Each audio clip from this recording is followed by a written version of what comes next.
नमस्कार, आपका स्वागत है हमारे खास कार्यक्रम हरियाणा डायरी में। इस कार्यक्रम का एक ही उद्देश्य है कि आप तक हरियाणा के हर उस विकास की जानकारी पहुंचाई जाए जो मुख्यमंत्री मनोहर लाल के नेतृत्व में लगातार किया जा रहा है। तो बने रहिए हमारे साथ और देखते रहिए हमारा खास कार्यक्रम हरियाणा डायरी।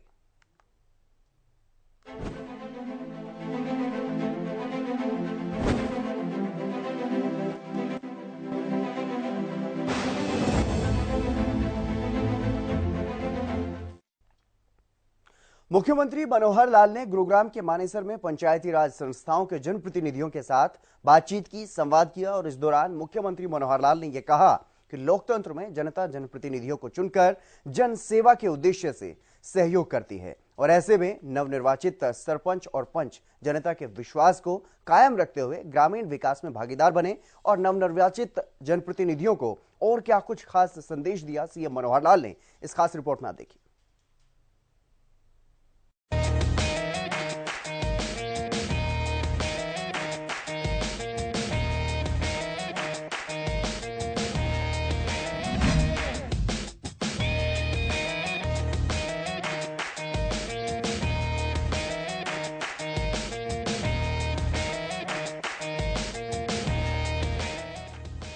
मुख्यमंत्री मनोहर लाल ने गुरुग्राम जिले के मानेसर क्षेत्र में आयोजित कार्यक्रम में पंचायती राज संस्थाओं के जनप्रतिनिधियों से सीधा संवाद किया।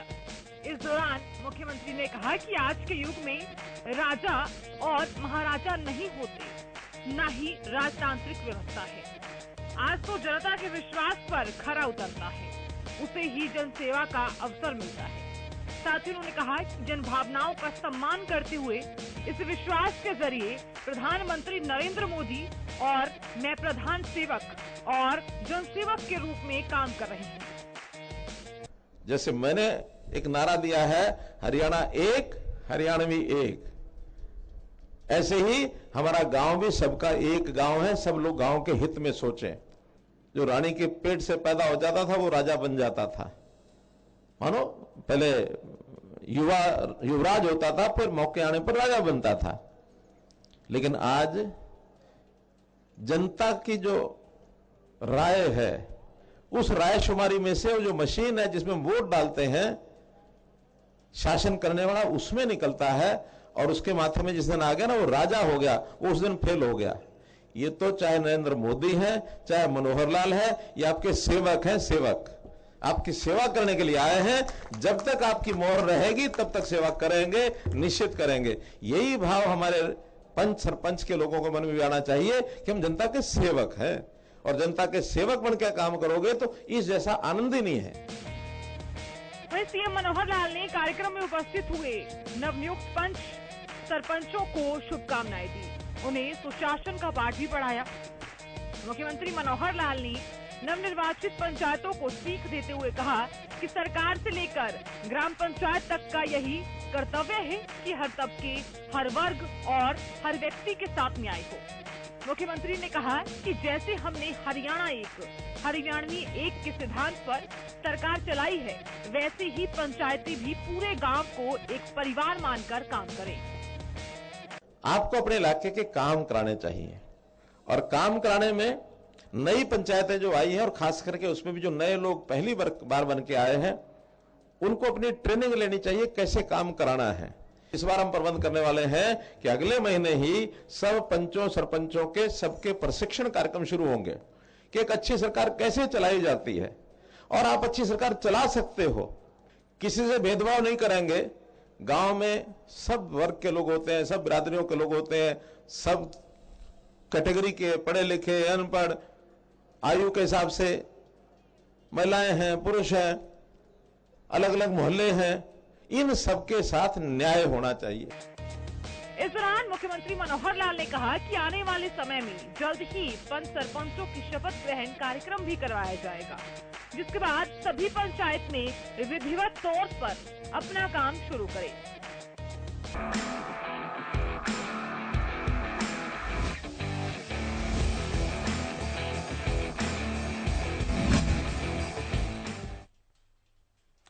वहीं मनोहर लाल सरकार में कैबिनेट मंत्री जेपी दलाल ने लोहारू के पीडब्ल्यूडी रेस्ट हाउस में जनता दरबार लगाया और करीब 4 घंटे तक चले जेपी दलाल के इस जनता दरबार में करीब 300 शिकायतें आईं। इस दौरान कैबिनेट मंत्री जेपी दलाल ने जन समस्याओं को गंभीरता से लेते हुए अधिकारियों को उनकी समस्या दूर करने के निर्देश दिए।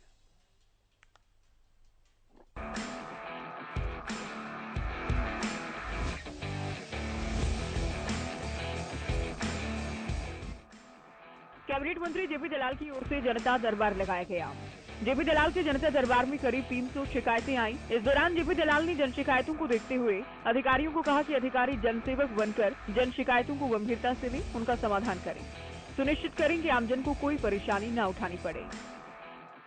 लोहारू के इस पीडब्ल्यूडी रेस्ट हाउस में आम जनता के दरबार में हम सब अधिकारी और मैं उपस्थित हुए और जो जन समस्याएं थी लगभग 300 अलग अलग समस्याएं हमारे सामने पेश की गई। सभी समस्याओं का रजिस्ट्रेशन किया गया और एक एक करके विभाग के अधिकारियों की ड्यूटी लगाई गई और इन हर एक समस्या का निदान करके लोगों को, जनता को बताया जाएगा। हमारी कोशिश ये है कि जो भी जनता की जायज़ चीज़ है वो उसका समाधान करें और अधिकारियों को आगाह किया गया है कि अगर इतनी दरखास्त आती हैं तो इससे ये लगता है कि आप उनकी जनता की सुनवाई नहीं कर पा रहे, क्योंकि अगर अधिकारी अपने स्तर पर ये कार्रवाई करें तो यहाँ इतनी दरखास्त नहीं आनी चाहिए और इस तरह की जो दरबार जो है हम लगाते रहेंगे, जनता के पास जाते रहेंगे। कैबिनेट मंत्री जेपी दलाल ने कहा कि लोहारू विधानसभा क्षेत्र में बिजली, पानी, सड़क, शिक्षा, चिकित्सा और ग्रामीण विकास में कोई कमी नहीं आने दी जाएगी। साथ ही उन्होंने कहा कि जन शिकायतों का समय पर निदान करना हर एक अधिकारी की जिम्मेदारी है, इसलिए अधिकारियों को अपनी जिम्मेदारी का ईमानदारी से निर्वहन भी करना होगा। जेपी दलाल ने कहा कि जरूरतमंद गरीब व्यक्ति को पारदर्शिता के साथ उसका अधिकार मिले, इस व्यवस्था को लेकर सरकार ने काम किया है। धीरे धीरे करके लोहारू को एक आदर्श हल्का बनाएंगे जिसमें जनता की कोई समस्याएं अधिकारी कर्मचारी अपने आप अपने लेवल पर भी सारे ठीक ठाक करें। अगर इन शिकायतों का निदान नहीं होता अगले दरबार तक तो क्या? नहीं, शिकायत ये हर एक शिकायत रजिस्टर कर चुकी है। इसकी एक कॉपी हमारे डीसी कार्यालय में है और अगली बार मीटिंग में मैं अलग से भी अधिकारियों की मीटिंग लेकर के इन समस्याओं के बारे में इनसे पूछूंगा कि वो समस्या आई थी उसका समाधान हुआ तो या नहीं हुआ।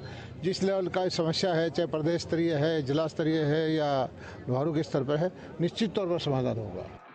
बता दें, हरियाणा में लोगों को किसी भी तरह की दिक्कत ना उठानी पड़े, इसके लिए सरकार लगातार प्रयासरत है। हरियाणा सरकार में मंत्री भी लगातार जनता दरबार लगाकर लोगों की शिकायतों को सुनते हैं, उनका समाधान करते हैं। इसी कड़ी में कैबिनेट मंत्री जेपी दलाल की ओर से जनता दरबार लगाया गया।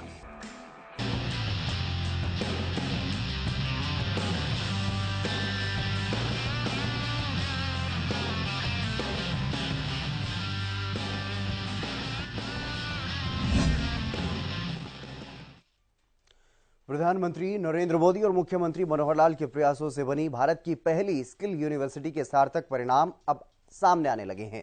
पृथला के गांव दूधोला स्थित भारत की पहली और सबसे बड़ी श्री विश्वकर्मा स्किल यूनिवर्सिटी में चौथा फाउंडेशन डे बड़े ही धूमधाम के साथ मनाया गया। इस मौके पर पृथला के विधायक और हरियाणा वेयर हाउस के चेयरमैन नयनपाल रावत मुख्य अतिथि के तौर पर कार्यक्रम में शामिल हुए।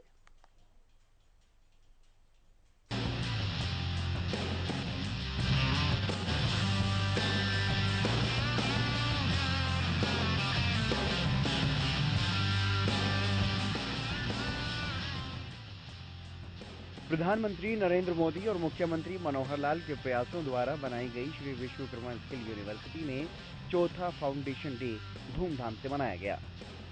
इस मौके पर पृथला के विधायक और हरियाणा वेयर हाउस के चेयरमैन नयनपाल रावत मुख्य अतिथि के तौर पर कार्यक्रम में शामिल हुए। यहां पहुंचने पर विश्वविद्यालय के कुलपति राज नेहरू ने उनका फूल मालाओं के साथ स्वागत किया। नयनपाल रावत ने छात्र और शिक्षकों को बधाई देते हुए कहा, मुख्यमंत्री मनोहर लाल और प्रधानमंत्री नरेंद्र मोदी की सोच के अनुरूप आज ग्रामीण क्षेत्र के युवा भी स्किल्ड होकर रोजगार की ओर अग्रसर हैं। इस यूनिवर्सिटी के यहाँ बनने से विदेशों की तर्ज पर इस क्षेत्र का विकास आगामी 10 साल में देखने को मिलेगा। हमारी जो ये यूनिवर्सिटी जो एक सौगात हमें माननीय मुख्यमंत्री महोदय ने, माननीय प्रधानमंत्री, इस देश के प्रधानमंत्री ने ये एक सौगात, एक बड़ी सौगात जो हमें इस क्षेत्र के लिए दी थी। आज इसका चौथा स्थापना दिवस है। उसके स्थापना दिवस के अवसर पर मुझे एज ए मुख्य अतिथि यहाँ आने का अवसर मिला है। तो हमने यहाँ के हमारे बीसी महोदय या हमारी कुछ फैक्ट्री के जो मालिक हैं, एमडी हैं, जैसे एस की बात करूँ मैं, एसी जो कंपनी है, या हमारे पलवल के इंडस्ट्री के एसोसिएशन जो प्रेसिडेंट हैं, या इनका पूरा स्टाफ। देखिए, कोरोना काल के बावजूद इस 4 साल में इतना बड़ा इसका स्वरूप जो निखर कर आया है, ये इस सरकार की और यहाँ के वाइस चांसलर की देन है। तो बच्चों से केवल एक ही चीज़ की अपील की है, स्किल्ड बने, हुनरमंद बने, और एक छत के नीचे जहाँ इतने कोर्सेज सीखने को मिले, निश्चित तौर पर ये भारत की नहीं, एशिया की सबसे बड़ी यूनिवर्सिटी यहाँ बन रही है। और जब अभी 1.5 साल में जब ये बनकर के तैयार हो जाएगी, तो देश और विदेश के यहाँ पर बच्चे बहुत सारे देखने को और सीखने को पहुँचेंगे। क्षेत्र को कितना फायदा मिलेगा आपको? देखिए, निश्चित तौर पर अगर मैं बात करूं कि बेरोजगारी की समस्या का भी कहीं तक निदान होगा। हजारों जो ना इसमें जो स्टाफ है, वो उसकी जो छोटे या बड़े लेवल पर भर्ती होगी। जो स्किल्ड लोग हैं उनकी भर्ती दूसरे लेवल पे होगी, या नीचे का जो सी ग्रुप या डी ग्रुप की जो भर्ती हैं उसमें हमारे बच्चों को समायोजित की जाएगा। और इसके साथ साथ जो फैक्ट्रियां हैं, यहाँ से जब बच्चा स्किल्ड होगा तो उनको फैक्ट्रियों में आसानी से जो नौकरी भी मिलेगी, फैक्ट्री को नौकरी देने में भी हिच नहीं होगी, और उस बच्चे को जब सीख करके आएगा तो अच्छा पैसा भी कमाने के लिए मिलेगा, तो फैक्ट्रियों को भी सपोर्ट मिलेगा। वहीं विश्वविद्यालय के कुलपति राज नेहरू ने ये बताया कि पिछले 3 साल की उपलब्धि है कि करीब 100 से ज्यादा कंपनियों के साथ उनका तालमेल हुआ है और लगभग 2000 छात्र पढ़ाई कर रहे हैं। पिछले दिनों में जो छात्र और छात्राएं यहां से पढ़ाई करके निकले हैं, उनमें से 65% बच्चों को रोजगार मिला है। विदेशों में भी उद्योगों और विश्वविद्यालयों का तालमेल है और अब भारत में भी इस तरह का तालमेल होने जा रहा है, जिससे न केवल बच्चों को फायदा मिलेगा बल्कि उद्योगपतियों को भी सैकड़ों कारीगर मिल पाएंगे, जो देश को आगे बढ़ाने में मील का पत्थर साबित होंगे। यूनिवर्सिटी सबसे बड़ी उपलब्धि है कि पिछले 4 वर्षों में उद्योग और विश्वविद्यालय का जो निरंतर समागम है और जो संबंध है वो बहुत बड़ा है। और उसका एक उदाहरण है कि पिछले 4 वर्षों में लगभग 100 कंपनियों के साथ हम लोगों ने समझौते किए हैं। उसका परिणाम इस प्रकार से निकला कि आज 65% से भी ज़्यादा जितने बच्चे यहाँ से पास आउट करके निकल रहे हैं उनको उद्योग के अंदर एम्प्लॉयमेंट मिल रही है। ये एक सबसे बड़ी चुनौती भी है आज देश में, और सबसे बड़ा विकल्प के रूप में ये विश्वविद्यालय उद्योग के साथ मिलकर काम कर रहा है। आप किसी भी प्रगतिशील देश को देखोगे तो वहाँ विश्वविद्यालय और उद्योग दोनों के मिलने के बाद ही वहाँ की आसपास की प्रगति होती है। तो मुझे उम्मीद है कि जिस प्रकार से ये विश्वविद्यालय बना है, जिस सोच और समझ के साथ बना है, और पृथला क्योंकि इंडस्ट्रियल बेल्ट है और यहाँ अभी बहुत सारी डेवलपमेंट होनी है, तो मुझे लगता है ये विश्वविद्यालय एक मील का पत्थर साबित होगा, उद्योग के साथ मिलकर नए कीर्तिमान रचेगा। इस कार्यक्रम में पहुंचे उद्योगपतियों ने भी यूनिवर्सिटी को उद्योगों के लिए बहुत ही फायदेमंद बताया और कहा कि आने वाले समय में उद्योगों में सैकड़ों युवाओं की कमी पूरी हो जाएगी, जिससे न केवल उद्योग तरक्की करेंगे बल्कि बेरोजगारी भी खत्म होगी। यूनिवर्सिटी को हम ऐसा सोर्स देख रहे हैं, ऐसा सोच सर आज आने के बाद मेरे को दिमाग में वो निकल गया। पहले तो हमको सोच करा करते हरियाणा गवर्नमेंट ने ये जो रिजर्वेशन की पॉलिसी की है ठीक नहीं की है जगह में। अब हमको रिजर्वेशन देखने की उसकी चिंता करने की जरूरत नहीं, क्योंकि इस यूनिवर्सिटी से ही इतने बड़े स्टूडेंट, इतने बच्चे स्टूडेंट मिल जाएंगे। हमको शायद मुश्किल होगा यहाँ से मिलने के, तो वो रिजर्वेशन की पॉलिसी कहीं रहेगी, क्योंकि ऑटोमेटिकली यहाँ का पूरा 100% हम तो लेना चाहेंगे यहाँ से, नंबर 1। नंबर 2, ये तो एम्प्लॉयमेंट की बात है। हम काफ़ी काम आउटसोर्स करते हैं, जो कि दिल्ली, पूना में देते हैं।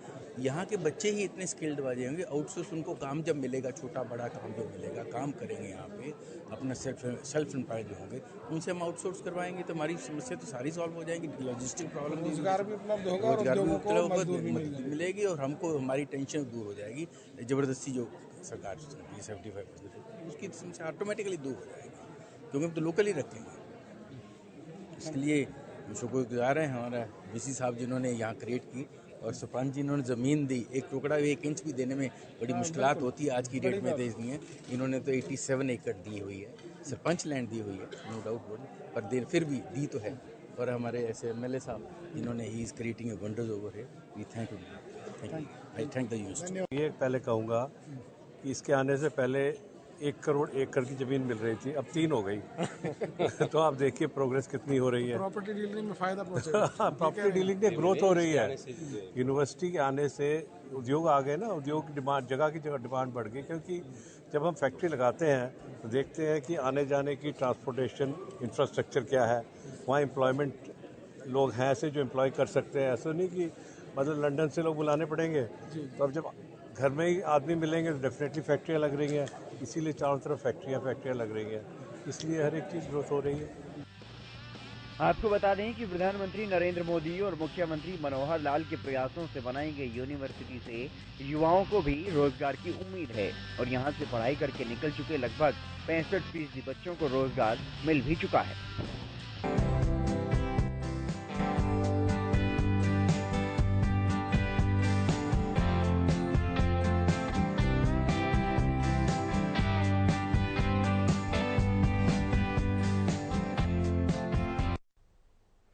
हरियाणा सरकार प्राकृतिक खेती को भी बढ़ावा दे रही है और इसके लिए लगातार कोशिशें भी की जा रही हैं।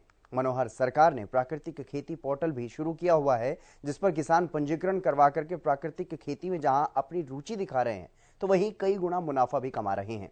प्राकृतिक खेती पर आधारित मेवात के लाल पीले तरबूज सर्दी के मौसम में भी पूरी दिल्ली NCR में छाए हुए हैं, जिससे हरियाणा के किसानों को काफी मुनाफा हो रहा है। एक रिपोर्ट आप देखिए।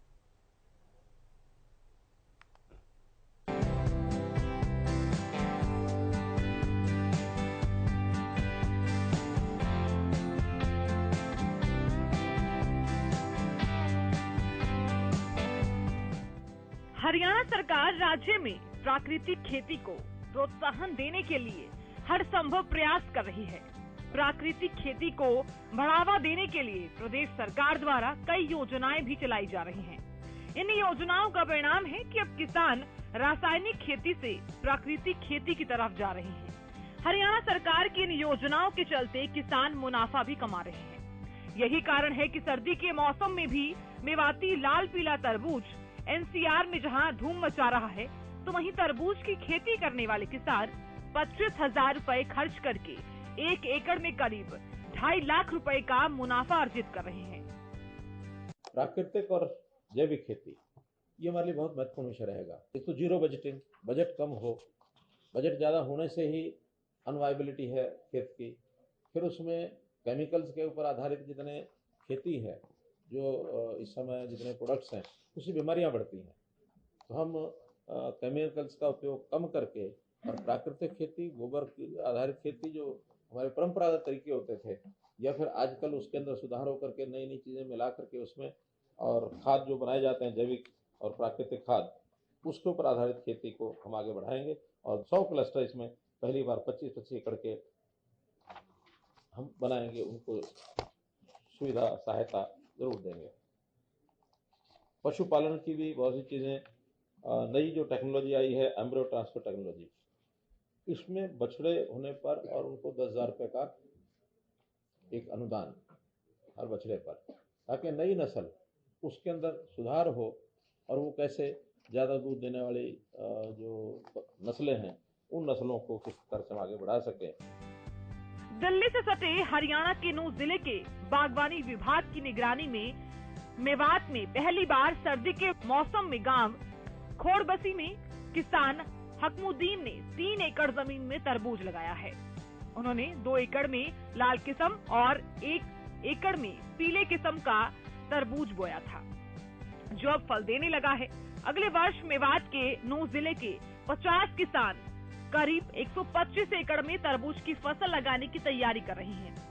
आम दिनों में तरबूज काला रंग लिए दिखाई देते हैं, लेकिन सर्दी के मौसम में पैदा होने वाले ये तरबूज अंदर से लाल और पीले रंग के होते हैं, जिसकी मिठास और रंग को देखकर हर कोई इसकी तारीफ किए बिना नहीं रहता है। मैंने 3 एकड़ में तरबूज की फसल लगाई हुई है जी। इसमें मैंने 3 वैरायटियां लगाई हुई हैं। एक नॉन यू की जन्नत वैरायटी, नॉन यू की आरोही, एक मैक्स का, एक वासफ नून हेम्स का मैक्स वैरायटी। मैंने लगभग इसे 5-6 लाख रुपए का मुनाफा अब तक ले चुका हूँ। मैं 4-5 साल से कंटिन्यू लगा रहा हूँ जी, इसको पहले से ही लगा रहा हूँ। और डॉक्टर साहब अपने डिपार्टमेंट की तरफ से मतलब बार बार ऐसे प्रमोट करते रहते हैं जी। उसकी वजह से मेरे जी में आया कि भाई खरीफ मौसम में ये जायद मौसम है, बीच का 2 फसलों के बीच का मुख्य जायद मौसम है, इसमें तरबूज की फसल ली जाए तो मैं 4-5 साल से बढ़िया मुनाफा कमा रहा हूँ जी सर। इसमें लगभग जी 45-50 हजार रुपए पर एकड़ का खर्चा आ जाता है, मल्चिंग सीड वगैरह का। और मुनाफा इसमें लगभग 2 लाख, 1.5 लाख, 2 लाख के समथिंग लगभग हो जाता है 70-80 दिनों में। आसपास के किसान और ग्रामीण भी हकमुद्दीन के खेत पर पहुंचकर लाल पीले रंग के तरबूज का जायजा ले रहे हैं। इतना ही नहीं, किसान का तरबूज गुरुग्राम और दिल्ली की मंडियों में हाथों हाथ करीब 50 रुपए प्रति किलो के हिसाब से बिक रहे हैं। हमने ये देखा है, हमारे यहाँ भाई ने जब लगाया, मैं स्पेशल आता हूँ यहाँ खाने के लिए, और ये इसमें लाल तरबूज भी है, पीला भी है और अच्छी क्वालिटी है। और हमने यह मौसम में तरबूज ही नहीं देखे और अभी अच्छा फसल बोता है, 8-10 लाख की हो जाती है। हम सब किसान इससे ले रहे हैं अपना, भाई कैसे लगाता, कैसे बोता। अब सबके लिए इन अच्छी कर रखी है हमारे लिए, भाई ऐसे बो, ऐसे करो, या है सारे किसान फायदा उठा रहे हैं। अब ये से काट के नहीं टमाटर बो देगा, बहुत अच्छी फसल ले रहा है। इसमें कई क्वालिटी की तरबूज है, लाल, पीला और एक लीला भी आता है, कई सफेद भी आता है, कई बोरा खेस ने खवाए हमारे लिए। अच्छे तरबूज है भाई के, और मैं सब किसानों से कहूँगा सब भाई ऐसे ही मेहनत करो। जिला बागवानी अधिकारी डॉक्टर दीन मोहम्मद ने बताया कि 1 एकड़ तरबूज की फसल उगाने पर करीब 50,000 का खर्च आता है। इसमें से 25,000 उनका विभाग बतौर सब्सिडी किसान को देता है। यह तरबूज अगस्त में लगाया जाता है, जो नवंबर के मध्यम में तैयार हो जाता है। तरबूज की फसल के बाद किसान अपने खेतों में टमाटर की भी पैदावार ले सकता है। टमाटर के बाद भिंडी, हरी मिर्च, घिया आदि की फसल भी आसानी से लगाया जा सकता है। ये हाइब्रिड वैरायटीज है और नोयू सीड्स है, ननहम्स है, कई सारी कंपनियां हैं जो इस तरह की वैरायटीज बना रही हैं। और ये ऑफ सीजन का तरबूज है। इस बार मेवात में हकमुद्दीन जी ने लगाया है और इसमें 3 एकड़ में लगाया है और इसका काफी अच्छा प्रोडक्शन हुआ है। बहुत सारे लोगों को यहाँ लाके उनको दिखाया भी है, आगे ट्रेनिंग भी दी है। और नेक्स्ट ईयर हम उम्मीद करते हैं कि तकरीबन 50 एकड़ में मेवात में। और इसकी सबसे बड़ी खासियत यह है कि ज्यादातर जैसे सर्दियों में शादियां होती हैं तो इसका प्राइस कम से कम जो समर का तरबूज है उससे 10 गुना मिलता है किसान। अब ये 50 रुपए किलो तक तरबूज इनका जा रहा है और शादियों में बहुत लोग इसको पसंद करते हैं।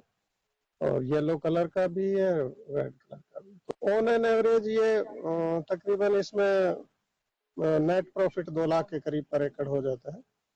और इसका सीड काफी महंगा होता है, लेकिन 200-250 ग्राम यानी कि 20-25 हजार का सीड 1 एकड़ पे लगता है। और बाकी मल्चिंग वगैरह है, ड्रिप है, इस पे सरकार की अनुदान सब्सिडी है। मल्चिंग पे हम इनको 6400 रुपए पर एकड़ देते हैं। बाकी दूसरा हाइब्रिड वेजिटेबल के लिए 15,000 रुपए पर एकड़ की सरकार की तरफ से इंसेंटिव मिलता है। और ड्रिप इरिगेशन पे 85% अनुदान। नेशनल डिस्ट्रिक्ट में हमारा जो फार्मर्स को हाई वैल्यू वेजिटेबल्स के लिए मोटिवेट करना कंपोनेंट है, एक आइटम है। और वो ये जो अभी तरबूज आप देख रहे हो, हाई वैल्यू का मतलब है कि जिसकी वैल्यू अच्छी मिले, तो ये उसी में आता है। और आकांक्षी जिले में हमारी पूरी कोशिश है कि भाई हम ज्यादा से ज्यादा लोगों को इस तरफ लाएं। हरियाणा सरकार प्राकृतिक खेती को बढ़ावा देने के लिए हर संभव प्रयास कर रही है। यही कारण है कि आज किसान प्राकृतिक खेती के जरिए लाखों रुपए कमा रहे हैं, प्राकृतिक खेती को बढ़ावा दे रहे हैं।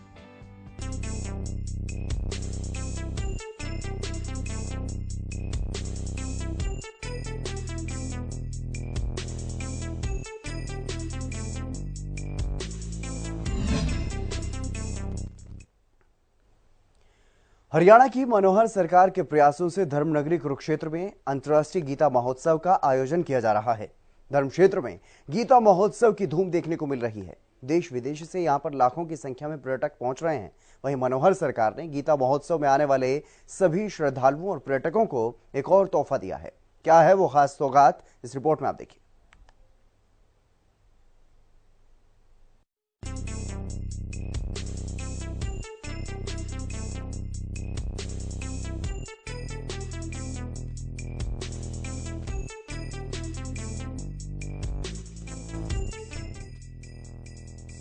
धर्मनगरी कुरुक्षेत्र में 19 नवंबर से 6 दिसंबर तक अंतर्राष्ट्रीय गीता महोत्सव का आयोजन किया जा रहा है।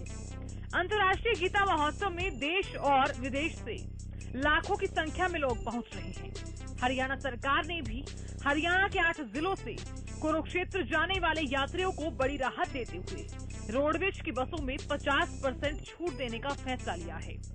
वहीं अम्बाला रोडवेज जीएम अश्विनी जोगरा ने बताया कि अम्बाला से कुरुक्षेत्र जाने वाले यात्रियों के लिए विशेष बसों का प्रबंध किया गया है।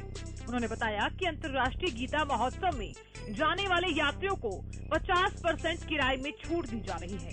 इस मौके पर उन्होंने लोगों से अपील करते हुए कहा कि लोग गीता जयंती महोत्सव में जरूर जाएं। हरियाणा रोडवेज की इस छूट का फायदा उठाएं। शुरू है और 7 दिसंबर तक चलेगी, तो इसमें जो है यहाँ से बसों का विशेष प्रबंध किया जा रहा है, जिसमें जो यात्री जो वहाँ गीता जयंती महोत्सव पे जाएंगे तो उसमें उनको कंसेशनल फेयर दिया जाएगा 50% का। और मैं ये सभी यात्रियों से अपील करता हूँ कि ज़्यादा से ज़्यादा कुरुक्षेत्र जयंती में भाग लें और वहाँ देखें और इस मौके का फ़ायदा उठाएं। नहीं, इसमें जो बस अम्बाला से जा रही है हमारी, तो अम्बाला से जो कुरुक्षेत्र जा रहे हैं उनके लिए है सुविधा, ये अम्बाला से कुरुक्षेत्र के लिए। वहीं अंतर्राष्ट्रीय गीता महोत्सव कुरुक्षेत्र में जाने वाले यात्री भी हरियाणा रोडवेज के इस फैसले की सराहना कर रहे हैं। यात्रियों का कहना है कि हरियाणा सरकार के इस फैसले से गीता महोत्सव में पहुंचने वाले पर्यटकों की संख्या और भी अधिक होगी। लोग गीता महोत्सव में पहुंचकर अपनी संस्कृति के बारे में जान पाएंगे। लोगों को जानकारी मिलेगी इसके बारे में, उनको पता चलेगा संस्कृति का कि क्या है, ये सब समझ आएगा उनको। लोगों को छूट मिलेगी, वो इसके लिए प्रोत्साहित होंगे कि क्या चीज़ है, समझने की कोशिश करेंगे। हाँ जी।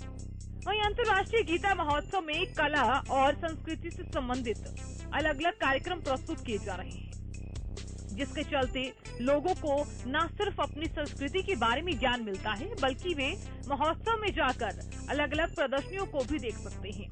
हरियाणा सरकार की तरफ से रोडवेज को लेकर किए गए इस फैसले से अंतर्राष्ट्रीय गीता महोत्सव में पहुंचने वाले लोगों की संख्या में बढ़ोतरी की उम्मीद है।